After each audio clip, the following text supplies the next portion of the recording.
So good afternoon and welcome everybody. Whether you're in the room or online, thank you for joining us for today's lecture. And before we get started, just a couple of reminders. One, we are live streaming and recording the talk, and it will be posted on the college's YouTube channel when we're done. And if you have any questions, please save them for the end. And Pam will be running around with this microphone so that everybody can hear your questions. Somebody will be running around with it. So the McMurtry Award recognizes recipients who bring innovative teaching, commitment to learning, and creative interfaces to the classroom. The award is one of the highest honors given by the College of Information Science and Technology, and it's awarded annually thanks to the generous contribution of Dr. George McMurtry, the former Associate Dean of the College of Engineering, who was instrumental in the founding of the College of IST, and his wife, Margaret. I understand Dr. McMurtry is watching the live stream with us today. So we're grateful. We just want to reiterate that we're grateful for his generosity and proud to carry on his legacy with today's event. Now I'm pleased to introduce the recipient for 2020-2021, and that is Dave Hozza. So Dave joined our college as a lecturer in 2017. This was following a 30-year career in the healthcare and finance industries. And he earned a master's degree in cybersecurity through Penn State's World Campus. And then shortly after started teaching for us through World Campus and then here at University Park. He's been instrumental in the creation of our undergraduate degree in cybersecurity. And he received the Dean's Teaching Award both in 2019 and 2020. There's one note here from a nominator. It's kind of long, so I'm going to abbreviate it. But basically, Dave is always cognizant of student needs and seeks to ensure he's available on their timetable, spends considerable time with them outside the classroom to assist them in grasping material, as well as mentoring them on things that go beyond what is normally covered in the classroom, such as interviewing, negotiating your salary, and other things that are really important. And in the last year, I've seen him come into his own as he incorporated innovative means of instruction into his classes, bringing his experience in the corporate world into discussions and demonstrating to students that course materials are relevant not only in theory, but also in practice. And that's a really important part of what we try to do. So on behalf of the college and our students, I am pleased to recognize him with this year's award. So let me grab this thing. Here is the thank you, Andrew. Award. Yes, it's like the Heisman. Thank you. And it's heavy if you haven't carried one of these things. Yes. And they will also receive a cash award as well as some finances that will be made available to support his continued innovation in teaching. So again, help me congratulate Dave and looking forward to your talk. Thank you, Andrew. And thanks for all your support over the years. I really appreciate it. I'll put this out of the way here. Okay, so welcome everybody. I see a lot of familiar faces in the audience, some former students, current students, some people who are responsible for me being here. So, what I wanted to do is talk about the things that I've learned and share those things with other faculty, because the faculty, the staff here have been very, very supportive of me in this, what I call this teaching journey. So first I wanted to thank the McMurtrys. They're instrumental, obviously, in financing this award and supporting the College of IST. So if you're out there, thank you very much. I really appreciate it. I'd like to thank our veterans, being Veterans Day, for their service. A lot of the faculty and staff are veterans in the College of IST and the college overall, so thank you very much. I'd like to thank the staff and the administration. I don't think that we thank you enough for everything you do behind the scenes.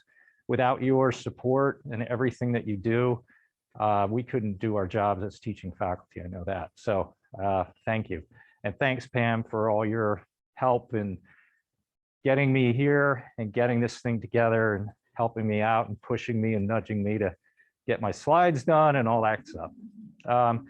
Also want to thank my fellow faculty. They've been really, really supportive since I started, very helpful. No one's ever said no, they can't help me. And hopefully I can kind of pay that forward as I go through this journey as well. So, and I'd like to finally thank my family. They've been really instrumental in my getting here. So I'd like to thank my daughters, Caroline and Emily, and my wife. They've been very supportive. So I called my daughter Emily yesterday and I said, hey, Em, do you have any tips? Because both of my daughters are out of college and they're on their careers. And she always gives me tips from a student perspective.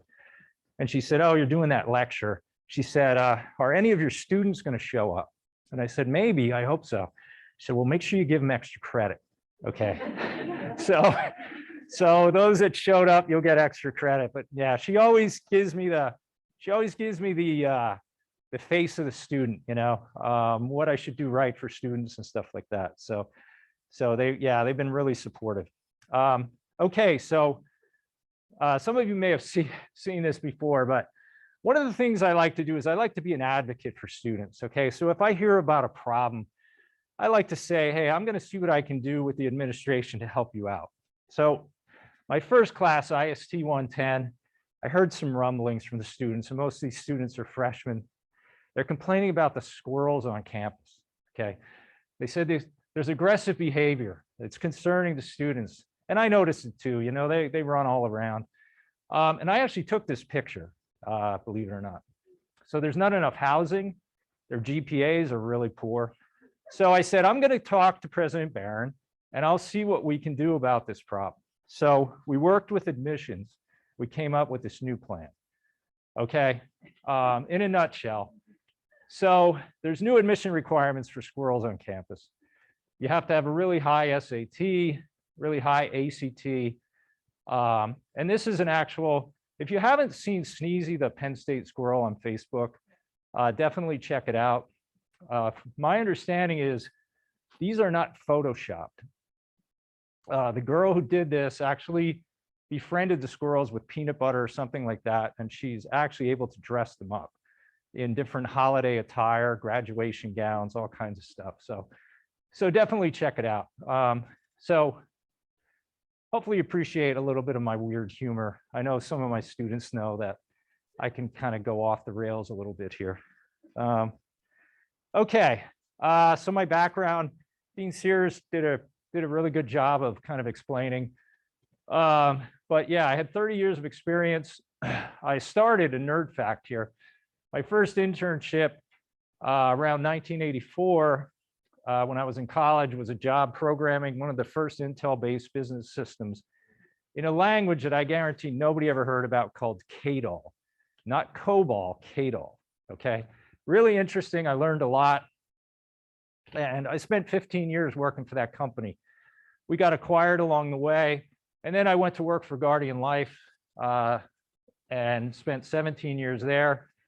Had a lot of good takeaways, a lot of good experience. Unfortunately, 9/11, where we lost our production data center because it was right by the towers, and we had to recover. We actually had to do a real disaster recovery, not just a test, and that was really challenging. We learned a lot. I actually was fortunate to get on the project to build our new disaster recovery site and really modernize it. And I did a lot of other things, you know, ended up finishing my career there doing cybersecurity, but I did cloud service automation, data protection work, and started off doing a lot of Unix work. So one of the things about my background is I think it gives me the confidence when I'm teaching to tell students that, hey, these are really important concepts for you to grasp, okay? Because I know that I've used them and my colleagues have used them. And I also keep in touch with my colleagues and corporate associates and, you know, kind of keep my ear to the ground in terms of what skills they're looking for, so we can incorporate those into the classroom. So my industry background has given me the confidence to do what I do, but it didn't start off too well. Well, before I get into how difficult it was to start teaching, sort of how did I get here? So as Dean Sears said, I got my master's from the World Campus in cybersecurity and information assurance, kind of at a later stage in life. after my kids were already on their own and we were kind of empty nesters. And I was kind of bored. So I always wanted to get a master's, so I went ahead and did that. I got to thank Amy, Stever, and Dr. Mike Hills for their support. They were instrumental in sort of nudging me along to become an adjunct. And then Dr. David Hall, who was my capstone advisor, he kind of pulled me aside. We were working on my capstone and he said, hey, you know, did you ever think about teaching one day? And I said, well, I'd never be qualified. And he said, well, actually you would. So he opened the door for me. I talked to Amy and the rest is history. And then on the right here are some of the courses I've taught in the 5 years I've been teaching here. So you can see I've had a pretty wide range of things that I've taught, but the bigger the bubble, the more time I spent teaching those classes. So I've kind of zeroed in on Cyber 262 and SRA 221, which I really enjoy teaching. And I see some of my students here from those classes. And then research, I was fortunate, and one of my interns is here, Elizabeth, to have 2 interns working for me this summer. Now, research isn't part of my teaching load, but I had the opportunity with Dr. Ed Glantz this summer to work with ARL on a project that we had some funding for, and I was able to hire 2 interns. And we did an open source intelligence project with ARL to create a cyber hygiene score for their supply chain vendors. So they do a lot of work with the Department of Defense. So we had a really nice collaborative effort, and the interns did an outstanding job. So hopefully we can take that to the next level and build upon that. So teaching challenges. That first semester was really rough. Here's some of the comments. His lectures are dry. His labs really didn't teach me anything. And then at the end of the day, I'd walk out of class and I just felt like I was reading slides, okay? I was just regurgitating information and, you know, holding their hands through lab assignments. So I knew something had to change. And fortunately, help wasn't far away. Lisa Lentz, who's here, was instrumental with the help that she provides faculty, especially new faculty. And for me, the timing was good. She had a series of lunch and learns. I learned the difference between learning and knowledge and teaching through those events. So thank you, Lisa. I also joined the Schreier new faculty group that they had. And we got together and bounced ideas off each other. And also with Lisa's group and the Schreier group, it was kind of like telling war stories. So people were comparing war stories about what was going on in the classroom, trying to figure out ways to get around them and improve. And then other faculty members who were instrumental in helping me out as well. And then the learning assistants. I get a lot of really good feedback from the learning assistants. I asked for their feedback because they're students. And I remember one time early on, the LAs told me, they pulled me aside and they said, you know, don't assume that the students know what you think they know, okay? Don't assume that they had this, what you assume they had in a previous class. Don't assume they had Linux in a previous class, because they probably didn't. So I had to change my thought process. But the feedback, I rely on LA feedback all the time. And the LAs are a really great resource for this college. And when it comes to other faculty members, I really want to thank the people who have gotten this award before, like Jeff Rimland and Ed Glantz and Dave Fusco, Allison Murphy. They're all individuals who have gone out of their way to help me in my teaching journey. And Steve Haynes, I always appreciate his sense of humor. I think I try to kind of outdo him. And then Rosalie, who's here. Rosalie, I remember one time I was totally frustrated, and Rosalie sat down with me and talked to me about making sure my course was structured and mapped out, which was really helpful. So all the faculty, Ed Glantz, who's my kind of mentor, unofficial mentor, or maybe official, has been a big help, and Nick Jacoby has been a huge help, and Mike Hills as well. So expectations. So one of the things I learned is my expectations to the students and to myself were fuzzy. So I went from fuzzy to focused. So I really tightened up the syllabus, okay? I set the expectations early, first day of class, and I felt this was critical. So now, after feedback from other faculty, I had structure in place, what we were going to do every week. I decided on this method, and it seems to work good for me, maybe not for everybody, but called what I call chunking. Chunking the semester into 5 weeks so that we have a little rest. We go through a domain, we hit it for 5 weeks hard, we have a little bit of a rest, then we hit the next domain, and then we hit the next domain. And for me personally, from a teaching perspective, it gives me a little time to pause, catch up on things, and I think it does the same thing for the students. So at the end of those 5 weeks, we have, a major quiz or an assessment or something like that, or labs do. But I've found in my experience that that's helped me, and it seems to help the students. And then course correct. I preach that because we're going to do assessments throughout the semester. And I need to let the students know that not everything is etched in stone. We're going to correct, and we're going to pivot if we need to different subjects. So for example, when I was doing SRA 440W, it was right at the time we were starting to hear, and I had never taught the course before, okay?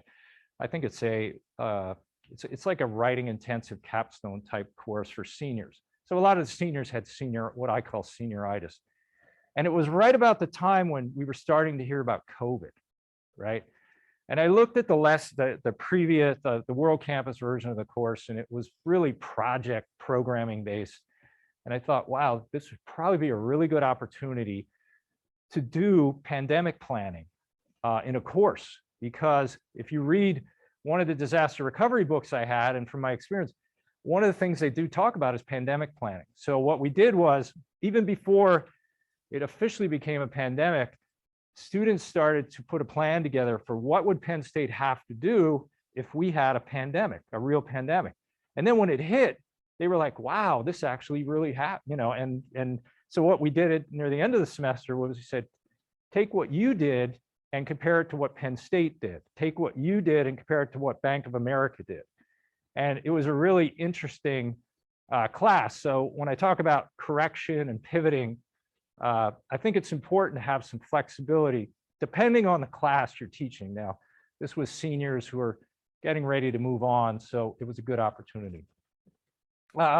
Keeping accountability, students accountable and myself, and also rewarding them. So my students know there's always going to be attendance in the form of a little quiz or activity that they're going to get graded on. So I know who's in the class, because you can only do it in the class.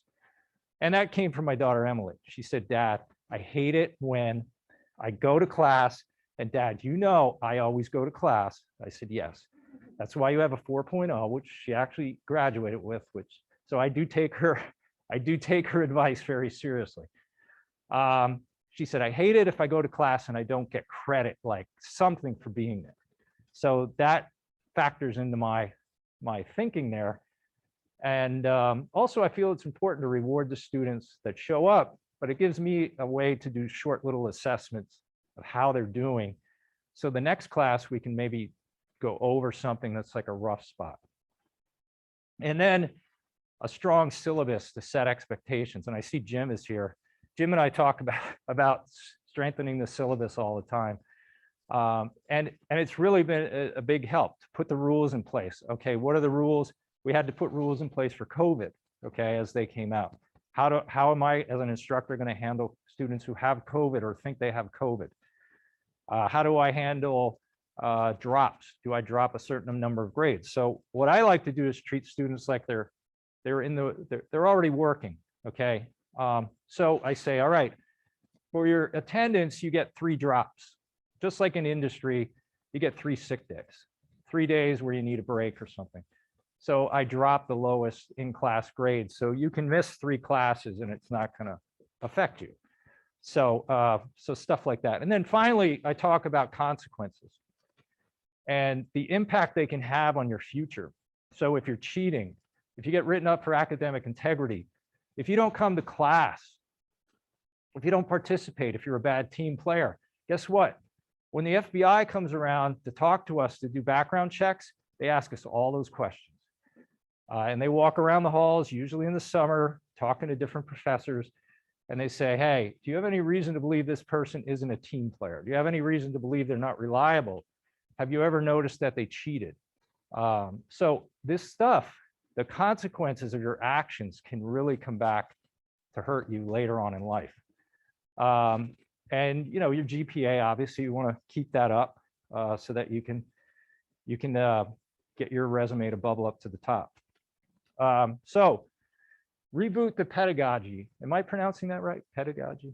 Okay, so when I first heard that term, pedagogy, I was in a faculty meeting. I thought it was a Polish food. I was like, is this like, so my mom was Slovak and she cooked like pierogies and chalupkis, and I was like, I never heard of this one. And so I had to look it up. Literally, I had to look it up. And now I know what it is. So anyway, I took a look at the way I was teaching, and I tried to indoctrinate some of these concepts. So asking why are we doing this? Why are we covering this topic? What's is this a means to an end? I was able to bring in guest speakers who can validate the reasons why we're going over certain concepts. And then what I call learn by doing, this experiential learning, hands-on activities in the classroom, and then stop spoon feeding them information, which was frustrating me in the beginning. So one of the things I've been gravitating towards is having my lectures recorded, because some students, the majority of students, like to watch them offline, and then they'll come in and we'll have a time where we say, okay, do you have any rough spots or questions on the lecture? And this is a lesson kind of learned from the pandemic. When we were doing online learning, a lot of our lecturing was recorded or hybrid type. So lesson learned from that. Also redevelop the labs. So I was fortunate enough, we had a process that was funded by the College of IST when the pandemic was going on to help students who didn't have an internship. And we were able to get students to work for us over the summer to help with labs. And that was a huge differentiator. So we were able to take a look at all our labs and add a lot more rigor to them and clean them up over the summer with students who were looking at it from the perspective, and they would come to me and they'd say, you know what, this part of the lab just to me doesn't make sense. So they were looking at it from the student lens, which was really cool, as opposed to me thinking like I'm a student, So it was really cool to get their feed on it and see how they would develop the lab to learn concepts. So a lot of the lab changes we have are a result of students working on them. And then this idea of Kaizen, which I learned earlier in my career, back when I was in management.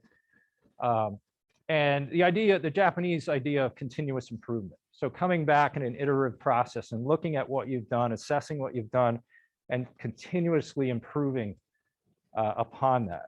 And part of that is, talking to the LAs. So how am I doing on time here? If I dive into the why concepts, okay? So why are we doing things? So I try to incorporate real world experience that I have from cloud projects I worked on, cyber attacks. And then guest speakers. Guest speakers come in, and for example, in Cyber 262, we're working on SIEM products right now, like Splunk. So we're working on security incident and event management products. And so tomorrow, Mr. Chris Decker from Penn State's security engineering team is coming in, and that's what he works on. So he talks to the students about what Penn State is doing and what their findings are. Talks about some really cool stuff that correlates this and corroborates what we're teaching with what's really going on out there. So hopefully the students find that valuable. And we do that with penetration testers. There's a lot of really good resources out there that of former students, alumni that want to do, and other colleagues that want to just be guest speakers and help us out.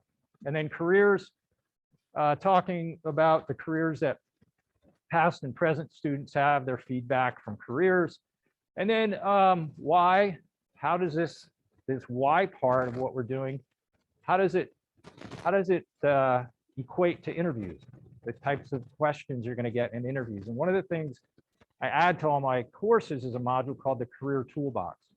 And it's just a collection of things that we've found that come up in interviews and resources that students can use to prepare themselves for interviews. So if a student comes back and says, hey, Professor Hozza, on the interview I just had with XYZ company, they actually asked me about the SDLC. I'm like, oh, that's a good point. Well, I didn't think about adding, so we add that so the next round of interviewers can brush up on that kind of stuff. So try to ask and the question of why we're doing these things.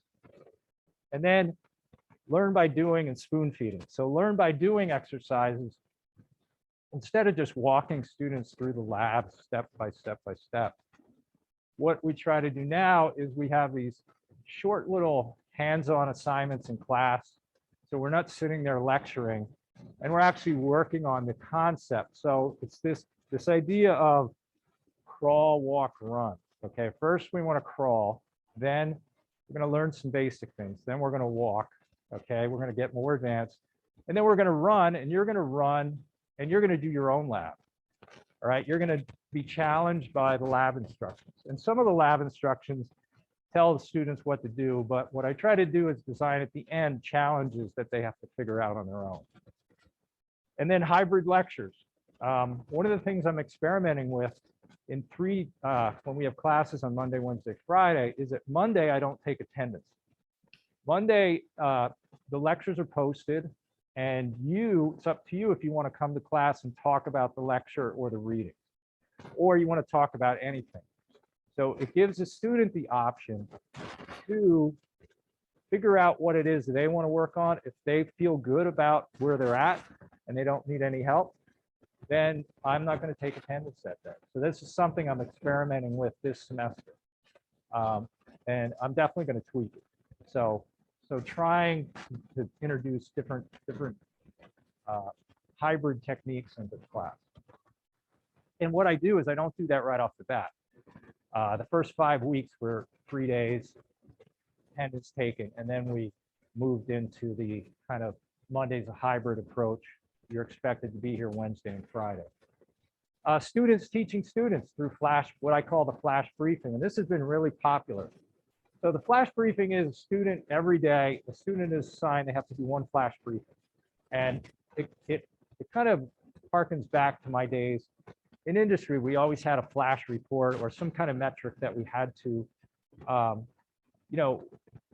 we had to look at and we had to react to that was giving us an idea of what was going on in the environment. So for the students, they're talking about current attacks, cyber attacks.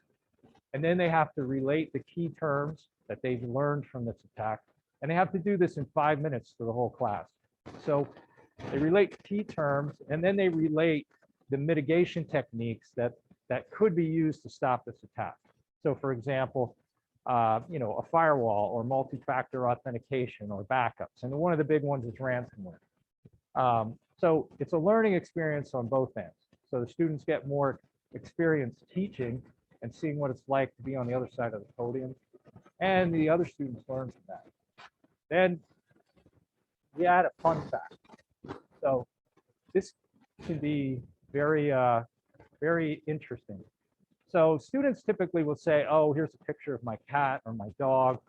Actually had a student who had 3 pet skunks. One of our students here, we found out through a fun fact, is a licensed ordained minister. So Alexa can marry you if you would like. What are other, one student was Time Magazine Person of the Year. So if you look it up, it was a trick question. And I think in 2008, everybody was Time Magazine's Person of the Year, but I thought that was pretty unique. What was the other? Oh, cold showers. So one student shared that the hot water went out in the dorm, so he had to take cold showers, and now he prefers to take cold showers, especially when he's going to work on one of my labs. So, because it wakes him up. It's kind of a fun way to get to learn and have an icebreaker for students. Feedback, so the Kaizen. So this is feedback from the blockchain IST 402 that I taught. So I take this pretty seriously. So they talked about having more labs and more industry speakers, and a final project. Final project was a great learning experience. So that kind of feedback from the students and from the learning assistant. Also, the other thing that I started to consciously do was, instead of complaining about problems, is try to take the problem and turn it into a learning opportunity. So the pandemic opened a lot of our eyes to ways we could deliver learning differently. So taking that problem and trying to turn it into an opportunity. Practice labs. We had early this semester, we had a lot of reliability problems with our lab provider. So instead of complaining, we tried to turn that into an opportunity to do a couple things. First of all, learn how to do troubleshooting and how to take accountability. Because one of the things I learned is if I went to my boss and I had a project due, and I said, yeah, the vendor systems were down, I couldn't do the project, boss. My boss would say, okay, where are the tickets? Why didn't you let me know about this? Where's the audit trail of what you tried to do with them and what they failed to do? So the same thing here, students would complain, but they weren't logging a ticket. So how can we fight, how can we go back to the vendor and hold them accountable if we don't have any documentation? So a learning experience there. And what we also did was we said, all right, well, we need to have a backup plan, a business continuity plan if this happens. So we developed a lab to load virtual machines on student computers, okay? And that worked out really well. And then finally, one problem into a learning experience, a student came to me in World Campus and had run out of drive space to do their virtual lab. And he said, you know what, I'm gonna try to install a new hard drive. I bought a new hard drive, I can't afford a new computer. And I said, well, that's pretty interesting. I said, you know what, if you took that and documented what you're doing as a lab report, I'll actually give you credit for that. So he did a phenomenal job. He ran into a lot of problems. He documented every step of where he had memory problems and where he had this driver problem. So now we can use that in the future to help other students. So the point here is try to turn problems into learning opportunities. And then the icing on the cake is when you get that student feedback. And now that I've been doing this a little longer, I'm getting more and more feedback as students are graduating. So, you get the feedback, they feel prepared for interviews. They're asking you for job offer guides, okay? I got this offer from this company for this amount in this city. I got this offer for this, for this company. So coming to me for the guidance is, it really means a lot to me.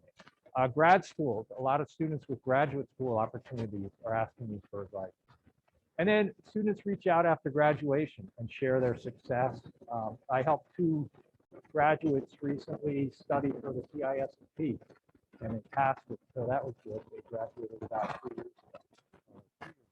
ago. So that was good. Okay, online games. So what I wanted to do was just do a real quick review. If anybody's never used Kahoot. So one of the things I incorporated is this idea of gamification into the classroom. So mixing things up by doing games, because students like to use their phones and things like that. So I know there's a few students here that will support me with this. So what I'm going to do is I'm going to just jump to that real quick if we can. And we've got a Kahoot here. And I'll kind of walk everybody through how this works. And if you want to, if you have the app loaded, or if you want to do it from your laptop, you can join along. But students, hopefully you can. And there might even be some students from remotely that are going to join. So the nice thing about this is you can play this game remotely. I can assign this to students to play at a different time on World Campus courses. Okay, so the code is 9891276. And this is something we do as an assessment, gives me immediate feedback as to how students are doing, and gives me a lot of analytics behind the scenes.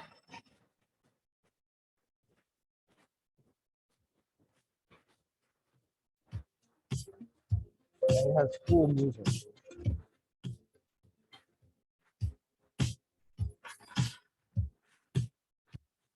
Okay, well, we got a pretty good grouping here of people. And we're only going to have a few questions. Typically, when I do these in class, we'll have 10 to 20 and give students credit. Give out prizes, credit. So, okay, well, I'm just going to, for the sake of time, get started here. Okay. So the first is going to be so one of the things I can do with this is a poll question. All right. So I can poll the class for different things. And they really like it when I add gifts to the equation. So do you use online games in class? And it does get pretty crazy in class. You have 50 students and they're all like competing against each other. It's pretty fun. Wow. So, okay. 71% do. Awesome. Okay. What networking concept did everyone of all ages learn during COVID? Asynchronous versus synchronous communication, the OSI model, what a BNC connector is, and millennials are good at texting. All right, so I think it was funny. I was thinking this the other day. It's like, wow, everybody, even kids in kindergarten now know what asynchronous versus synchronous is. So, all right, and then you can see the leaderboard. All right, so the students get really excited about this. Tom is in the lead here.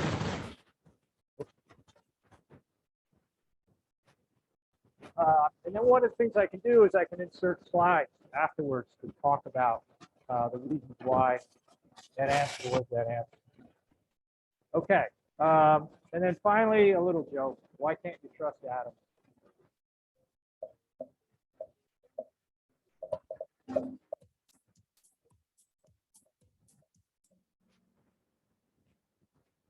Okay, and then finally at the end we get a podium. And as an instructor, I get a lot of really detailed analytics about how each student did on each question and what the rough spots might be that we need to. Congratulations, Tom. I do not have any prizes today. Sorry. Tom's one of my LAs. All right. I think we're having some weird feedback. We're almost done here. So the last thing I wanted to do was kind of just jump to a couple of quick things I do in Canvas from a structural perspective, and it really helps me. So one of the things I do is I utilize Canvas as much as possible. So I have an agenda that I just put a page out there. So we all know what's the agenda for the week. And this can change a little bit. But I used to keep this on a separate document and try to keep track of it. But having it in Canvas so I can see it and the students can see it has really been helpful. And also, if I forget something and I want to cover it next time, I can just quickly update it. So having that agenda is really, really key. The other thing I've incorporated is redo requests. All right. So this idea that I don't want to drop a lab. Labs are important. I don't want to drop the lowest grade, but I want to give you the opportunity. If we have 10 labs in the class, to do one over. So by setting up a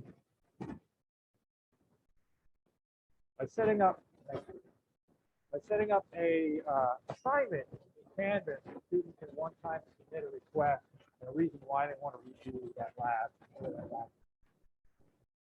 And then finally, the cyber toolbox, I talked about. So you can see here's all the things that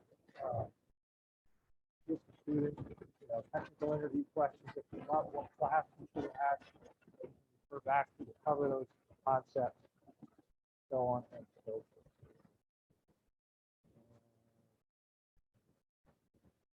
Covered everything. So, any questions?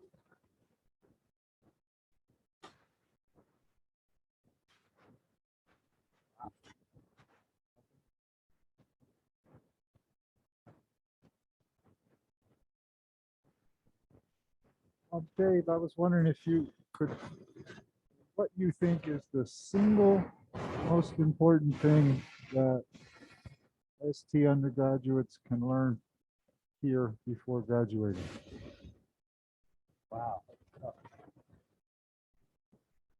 This is the most important thing. Wow.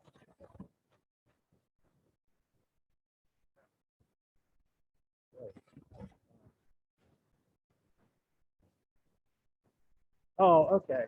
Yeah, one of the top 10 things. I think accountability is big. You know, be responsible. Take responsibility for your actions. You know, and be honest with yourself about your capabilities. You know, that's one of the things. I can talk about time management and technical skills. There's a whole bunch of stuff. But I'd say accountability would be one of the top things to learn as a life lesson. Rosalie. Oh.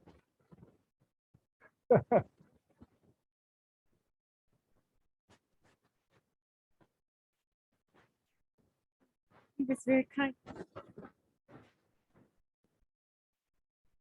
Oh, doesn't seem to be on. Okay, great. Dave, how are you? Good, good. How are you? Good. I really like the idea of the redo. How does that work? How does How does that work with the grade book? Okay, what I did was, and I had to play around with it for a while to do what I think you're asking. Basically, what I do is I make it a incomplete or complete grade, and I don't have it mapped to the grade book. Okay, so I make it a complete or an incomplete with worth 0 points. No. This is the actual way they let me know that they want to request a redo. And then what I do is that shows up and says, hey, you got to grade this. So what I'll do is I'll go in, I'll look at their request, then I'll go back to the original assignment, and in Canvas, you can open an original assignment for one person to submit it late. And then that's what I do. And then I put a comment in there and I say, you have 2 weeks to get this done. It is, especially at the end of the semester, because that's when they wait. You know, they're going to wait to see how their lab grades were, but it's better to me than dropping the lab. Okay. And it gives them an opportunity if they had a bad day or a bad week to make it up.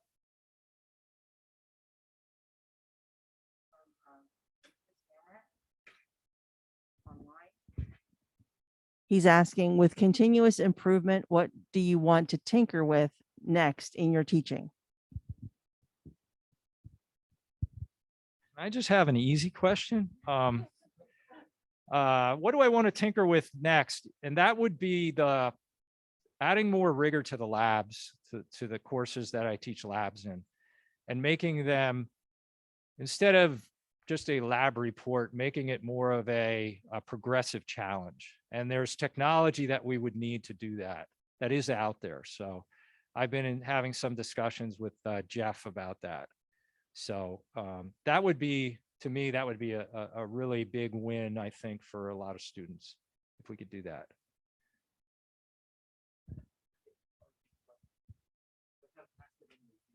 Oh, okay.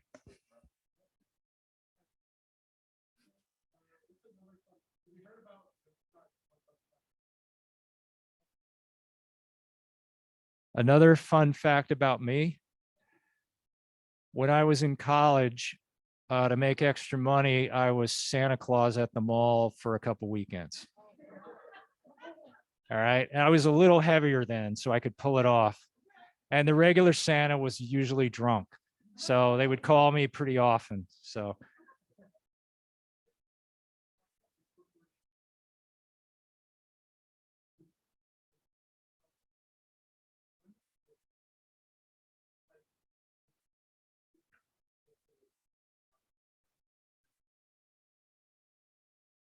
So the question was, do I think it's a good idea to use capture the flags for assignments? And yes, I do. In fact, that ties into what Chris Gammert asked. the progressive labs. The company that I've been looking at offers progressive labs and a capture the flag component. So I do think capture the flag isn't everything, but it's a good piece of the lab component to have for students to challenge themselves and make it more interesting.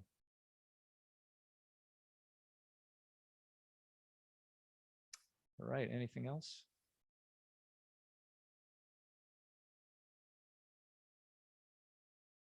Okay, I think that's it. So thank you, everybody, for the turnout and for your support over the years. I really appreciate it. Thank you, Dean Sears.